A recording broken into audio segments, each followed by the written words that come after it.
ETF index mutual funds నేర్చుకుని stock మార్కెట్లో రాణించాలనుకుంటున్నారా? వెంటనే ఈ నెంబర్కి కాల్ చేయండి. హలో నమస్తే, వెల్కమ్ టు సుమన్ టీవీ. ప్రస్తుతం మనతో పాటు స్టూడియోలో రామ్ మెట్టు గారు ఉన్నారు. Personality development coach and motivational speaker. వీరితో ఈరోజు కొన్ని విషయాల గురించి మనం చర్చిద్దాం. హలో అండి రామ్ గారు, నమస్తే. నమస్తే అండి. సో కరెంట్ సిచ్యువేషన్ లో టీన్స్ కానీ లైక్ కొన్ని కపుల్స్ లో ఎక్కువగా మనం బ్రేకప్స్ చూస్తూ ఉంటాం. లైక్ ఆ బ్రేకప్స్ ఎలా అయిపోతాయంటే, కొంతమంది క్యాజువల్ గా తీసుకునే వాళ్ళు ఉన్నారు, లైక్ ఇట్ హ్యాపెన్స్లే అనేసి. కొంతమంది దాన్ని చాలా సీరియస్ గా తీసుకుంటారు. ఇంకా జీవితం అయిపోయింది, ఇంకా నాది సూసైడ్ చేసుకోవడము, లేదంటే ఇంకా డిప్రెషన్‌లోకి వెళ్ళిపోవడం. అన్ని పనులు ఆపేసుకొని వాళ్ళ పేరెంట్స్‌కి న్యాయం చేయరు, వాళ్ళ కెరియర్‌కి న్యాయం చేయరు. అసలు చదువుకోవడం, జాబ్ అన్నీ ఎక్కడికక్కడ అన్నీ స్టాప్ చేసేసి they will go into like ఏదో వేరే లోకానికి వెళ్ళిపోతూ ఉంటారు. సో, అది మేబీ లైక్ మీకే తెలిసుండొచ్చు, లైక్ సైకలాజికల్ వాళ్ళు బ్యాలెన్స్ చేసుకునే దాన్ని బట్టి ఉంటుందేమో. But how can like someone go ఎలా తీసుకోవాలసలు దాని నుంచి గెట్ ఔట్ ఎలా అవ్వాలి? బ్రేకప్స్ ఏమన్నా అయినప్పుడు if you want to help him, like వాళ్ళకి వాళ్ళు హెల్ప్ చేసుకోవాలి అనంటే ఏం చేసి వాళ్ళు దాంట్లోంచి బయటికి రాగొచ్చు అంటారు? బ్రేకప్స్ అనేది చాలా కామన్ అండి. లైక్ ఈ మధ్యన చూసుకుంటే గనక బ్రేకప్స్ అనేది almost every person goes through it. Right. కానీ అది ఒక ఎమోషనలీ హై ఫేజ్ కాబట్టి అలాంటి టైంలో మనం గనక కొంచెం జాగ్రత్తగా లేకపోతే అనర్థాలకి దారి తీస్తుంది అనమాట. లైక్ యూనో సర్టన్ టైమ్స్ సూసైడ్కి దారి తీసుకుంటుంది. చాలా మందిని చూసాను ఏంటంటే అవును. లవ్ వర్కౌట్ అవ్వట్లేదు అనేసి, లేకపోతే వదిలేసింది అనేసి, లేకపోతే యాక్సెప్ట్ చేయట్లేదు.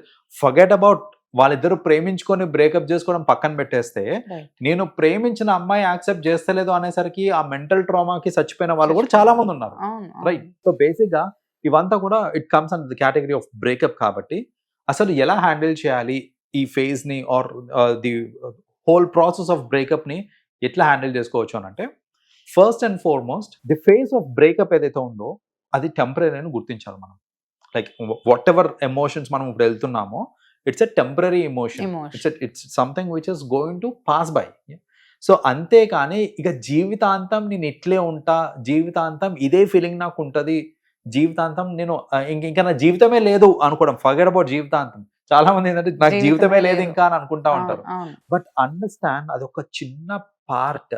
ఎట్లా అంటే ఒక హోల్ బుక్ లో అదొక పేజ్ మాత్రమే, ఒక చాప్టర్ కూడా కాదు, ఒక పేజ్ మాత్రమే. రైట్. సో అలాంటి ఒక పేజ్ కోసము మీరు మంచి బుక్ లాంటి ఒక లైఫ్ ని ఎందుకు పాడు చేసుకోవాలి? Right. So first of all we need to understand అది ఒక టెంపరీ ఫేజ్ అనేసి. అండ్ ఆ టెంపరీ ఫేజ్ లో ఆ కోపింగ్ మెకానిజం తెలియక చాలా మంది మిస్టేక్స్ చేస్తూ ఉంటారు. మనకి సినిమాల నుంచి వచ్చిన ఒక నాలెడ్జ్ ఏంటిది అని అంటే, బ్రేకప్ కి మందుకి అసోసియేషన్ ఉంటుంది. రైట్. సో అది అబ్బాయి కానివ్వండి, అమ్మాయి కానివ్వండి, బ్రేకప్ అవుతుంది అనగా ఫస్ట్ థింగ్ గుర్తొచ్చేది ఏంటంటే మందు. మన దేవదాస్ ఇట్లాంటి మూవీస్ దగ్గర నుంచి చూస్తా ఉన్నాం మనం. రైట్. సో ఆ మందు తాగాలి. ఎందుకు తాగాలి మందు? మందు తాగితే నేను ఆ పిల్లని మర్చిపోతా, లేకపోతే ఆ పోరని మర్చిపోతా, ఇదే నడుస్తుంటది. అండ్ దెన్ ఏంటంటే ఓకే మందు తాగితే మర్చిపోతా కదా అనేసి, దట్ ఈస్ వాట్ అది అలా ప్రొజెక్ట్ చేశారు కాబట్టి ఆల్కహాల్ తాగడము, ఇన్ ద ప్రాసెస్ దానికి అడిక్ట్ అయిపోవడము, ఆల్కహాల్కి అడిక్ట్ అయిపోవడము. నువ్వు ఆల్కహాల్ తాగుతున్నావు అని అంటే ఆ టైంకి మర్చిపోతున్నావు, నీ హార్ట్లకి వెళ్ళిపోతుంది ఆ పిల్ల ఆర్ ఆ అబ్బాయి. రైట్. సో ఆ పర్టికులర్ టైంకి నీ సెన్సెస్ నువ్వు లూజ్ అవుతున్నావు కాబట్టి నీకు అదంతా ఏం గుర్తుకొస్తలేదు. And that is what is happening practically చూసుకుంటే కనుక. అది నువ్వు నిద్రపోయినా కూడా అంతే కదా, మామూలుగా పడుకున్నా కూడా అంతే అది. Right. So there are various ways. నాకు ఆ డైవర్షన్ కోసము మందే అవసరం లేదు నాకు. There are various ways in which I can do that. So అందులో ఒకటి నేను ఏం చేయొచ్చు అని అంటే, నా స్కెడ్యూల్ని మార్చుకోవాలి. ఫస్ట్ ఆఫ్ ఆల్ నేను రీవర్క్ ఆన్ ది స్కెడ్యూల్ అనమాట. జనరల్గా ఏంటంటే మనం ఒక రిలేషన్షిప్లో ఉన్నప్పుడు టైం దొరికితే we try to spend with our loved ones. సినిమాలకు వెళ్ళడమో, బయటికి వెళ్ళడమో, షాపింగ్కి, రెస్టారెంట్కి, వీటన్నిటికి వెళ్ళడం. ఇప్పుడు ఈ స్కెడ్యూల్లో మొత్తం ఆ పర్సన్ లేరు అనేసరికి ఈ స్కెడ్యూల్ మొత్తం డిస్టర్బ్ అయిపోయింది అనుకున్నాను. నేను ఖాళీగా ఉండాల్సి వస్తుంది. ఖాళీగా ఉండకండి, రీరైట్ యువర్ స్కెడ్యూల్. ఇలా వీళ్ళతో చేసిన పనులకి ఈ టైం ఏదైతే ఎలకేషన్ చేశారు చూడండి, దాంట్లో కొంత సమయం try to spend with your family members, కొంత విత్ యువర్ ఫ్రెండ్స్ అవ్వచ్చు. సెల్ఫ్కి చాలా ఇంపార్టెంట్ ఇది, యూనో సెల్ఫ్ డెవలప్మెంట్కి. నన్ను నేను డెవలప్ చేసుకోవడానికి ఒక మంచి అవకాశం అన్నట్టు ఫీల్ అవ్వాలి. సో ఎందుకంటే ఇప్పటిదాకా నా time I had to give to someone who is not worthy or who is not there anymore అనుకుందాం. ఫర్ ఎగ్జాంపుల్ నాకు ఆ టైం దొరికింది. ఆ టైం దొరికినప్పుడు నా మీద నేను స్పెండ్ చేసుకొని నా క్వాలిటీస్ని నేను ఇంప్రూవ్ చేసుకుంటే, అది వాట్ ఎవర్ క్వాలిటీస్, అవన్నీ ఇంప్రూవ్ చేసుకుంటే నాకు హెల్ప్ అవుతుంది ఫ్యూచర్లో. Hmm. సో అలా ఏంటంటే స్కెడ్యూల్ రీవర్కింగ్ చేసుకున్నాము అని అంటే ఖాళీగా ఉంటాం. ఖాళీగా లేకపోతే ఏంటంటే మనకు ఆ థాట్స్ అనేది ఎక్కువగా రావన్నమాట. ఖాళీ కూర్చున్నప్పుడే వస్తూ ఉంటాయి మనకి. వస్తాయి, right. లైక్ మనం ఏం చేసాము ఏంటి, అఫ్ కోర్స్ వేరే పనులలో ఎంగేజ్ అయినప్పుడు కూడా గుర్తొస్తారు, కానీ మరి ఆ ఇంటెన్సిటీలో గుర్తు రారు మనకి. Right. Like where in your అన్ని పనులన్నీ మానేసుకొని కూర్చొని ఆలోచిస్తూ ఉంటారు చూడండి, అది డేంజరస్. రాదు. Hmm. So that is one thing that they can do. Second thing ఏంటంటే చాలా మంది ఇంకొక మిస్టేక్ ఏం చేస్తారంటే ఒక రిలేషన్ బ్రేక్ కాగానే ఇమీడియట్లీ వాళ్ళు They'll go for ఇంకొక another. రిలేషన్షిప్ కోసం ఎతుకుతుంటారు. Hmm. Hmm. రైట్. సో అది సైకలాజికల్ సపోర్ట్ కోసం కానివ్వండి, వాట్ ఎవర్ సపోర్ట్ కోసం.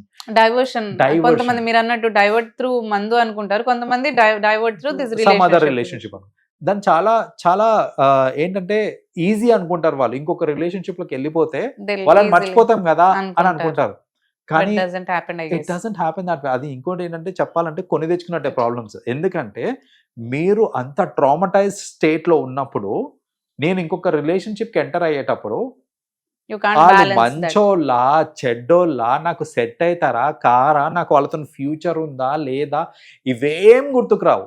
అండ్ బ్యాలెన్స్ కూడా చేయలేరు, మేనేజ్ అసలు వాళ్ళు హ్యాండిల్ చేయలేరు. ఆ సిచ్యువేషన్ లో ఉన్నప్పుడు వీళ్ళు ఇక్కడ ప్రాపర్ గానే ఉండలేరు.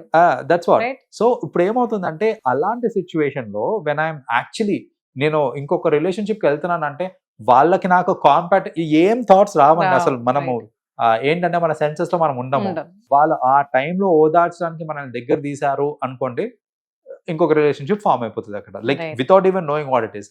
తర్వాత మనం మళ్ళా రిపెంట్ అవుతూ ఉంటాం అనమాట. అనవసరంగా నేను కమిట్ అయినాను, అవును. సింగిల్ గా ఉంటే బాగుండు అనేసి, Right. లేదా వాళ్ళతో చెప్పలేక వాళ్ళతో ఉండలేక. ఎందుకంటే నేను నా స్టేట్ ఆఫ్ మైండ్ నార్మల్ గా ఉన్నప్పుడు ఒక రిలేషన్షిప్ ఫామ్ అయిందంటే అది ఓకే. Right. నేను ఎమోషనల్లీ బాధపడే టైంలో ఒక రిలేషన్షిప్ ఫామ్ అయింది అని అనుకోండి, అక్కడ ఆ రిలేషన్షిప్ హోల్డ్ అవ్వడం చాలా కష్టం. కష్టం. లైక్ ఫ్యూచర్ ఉండదు అలాంటి రిలేషన్షిప్స్ కి. Right. సో అందుకనే ఏంటంటే ఇలాంటి రిలేషన్షిప్స్ లోకి వచ్చి మళ్ళీ అది ఇంకో తప్పులాగా అయిపోయి జనాలు కూడా ఎలా చూస్తారని అంటే ఒకడు ఓంగానే ఇంకోడు అనే ఒక థాట్ లో చూసేస్తుంటారు. చూస్తారు. Right. Right. సో ఇవన్నీ అంటే ఇప్పుడు జనాలు చెప్పకపోవచ్చు, మనకి మన ఫ్రెండ్సే చెప్పకపోవచ్చు, మన ముందు మనకు చెప్పరు వాళ్ళు ఏమి, చెప్పరు. కానీ మనసులో ఏంది వీడు మొన్నటిదాకా ఒక అమ్మాయి పిచ్చి, నాకు ఆ అమ్మాయి అంటే పిచ్చి అన్నాడు, 2 రోజులు కాలేదు అప్పుడే ఇంకో అమ్మాయా, లేకపోతే అప్పుడే ఇంకో సీరియస్ గా అబ్బాయి తీసుకోలే. తీసుకోలే అని మన మీద అనుకో. నెగటివ్ గా మాట్లాడుకునే ఛాన్సెస్ ఉంటాయి. మన ఫ్రెండ్సే అవ్వచ్చు, మన అవునా. చుట్టుపక్కల వాళ్ళు ఎవరున్నా సరే అలా మాట్లాడుతూ ఉంటారు. సో ఇవన్నీ దృష్టిలో పెట్టుకోకుండా ఏంటంటే ఒక బ్రేకప్ ఫేజ్ లో ఉన్నప్పుడు ఇలా ఇంకో రిలేషన్షిప్ కి వెళ్ళిపోతుంటారు.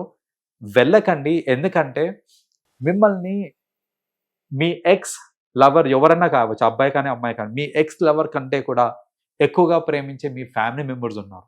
Try spending time with them. వాళ్ళతోనే మీరు టైం స్పెండ్ చేయండి. ట్రస్ట్ మీ, మీరు అప్పుడు రియలైజ్ అవుతారు అంటే యాక్చువల్ లవ్ ఎక్కడుంది, like who is going to protect us no matter what you are. అసలు ఎవరు మనల్ని ప్రొటెక్ట్ చేసేదని ఒక రియలైజేషన్ ఆ ఫేజ్ లో కనుక మీరు మీ ఫ్యామిలీ మెంబర్స్ స్పెండ్ చేయండి, అప్పుడు హెల్ప్ అవుతుంది. అండ్ ఫ్యామిలీ మెంబర్స్ కూడా నేను ఒకటి చెప్తానండి, ఎస్పెషలీ పేరెంట్స్ కి. టీనేజర్స్, మీ పిల్లలు మిమ్మల్ని అప్రోచ్ అవుతున్నారు, నో మ్యాటర్ వాళ్ళు టీన్స్ లో ఉన్నారా 20s లో ఉన్నారా, డజంట్ మ్యాటర్. వాళ్ళు బ్రేకప్ ఫేస్ అవుతున్నారు లేకపోతే రిలేషన్షిప్ ప్రాబ్లంలో ఉంది అని గనక పేరెంట్స్ని అప్రోచ్ అయితే కొట్టి పారేసేయకండి లేదా తిట్టకండి. చాలా మంది ఏంటంటే నీ వయసుకి మించి నువ్వు మాట్లాడుతున్నావు, ఇవన్నీ నీకు అవసరమా ఇవన్నీ అనేసి తిట్టడం స్టార్ట్ చేస్తారు చూడండి. అలా తిట్టినప్పుడు వాళ్ళు మీ దగ్గరకు వచ్చింది ఒక సపోర్ట్ కోరుకొని, వాళ్ళు మీ మీద నమ్మకం పెట్టుకొని నాకు సపోర్ట్ వస్తుంది, నాకు హెల్ప్ చేస్తారు అనే నమ్మకంతో వచ్చినప్పుడు ఆ నమ్మకాన్ని నిలబెట్టుకోవాలి. రైట్. సో స్పెషలీ టీనేజర్స్ మనం చూస్తుంటాం, అది మీ వయసుకి సంబంధించింది కాదు, మోర్ దెన్ దాట్ అనేసి పేరెంట్స్ అనుకుంటారు.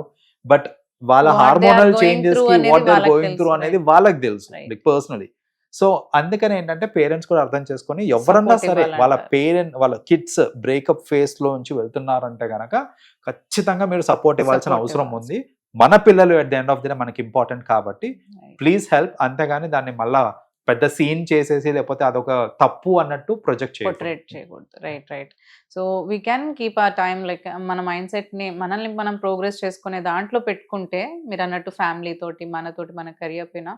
సో ఇవన్నీ కూడా మనకు కొంచెం చిన్నగా కనిపిస్తాయి, మీరు అన్నట్టు 1 పేజ్ లాగా కనిపిస్తాయేమో మన లైఫ్ లో. రైట్. థ్యాంక్ యూ అండి. Thanks for your advices. Thank you so much. Welcome అండి.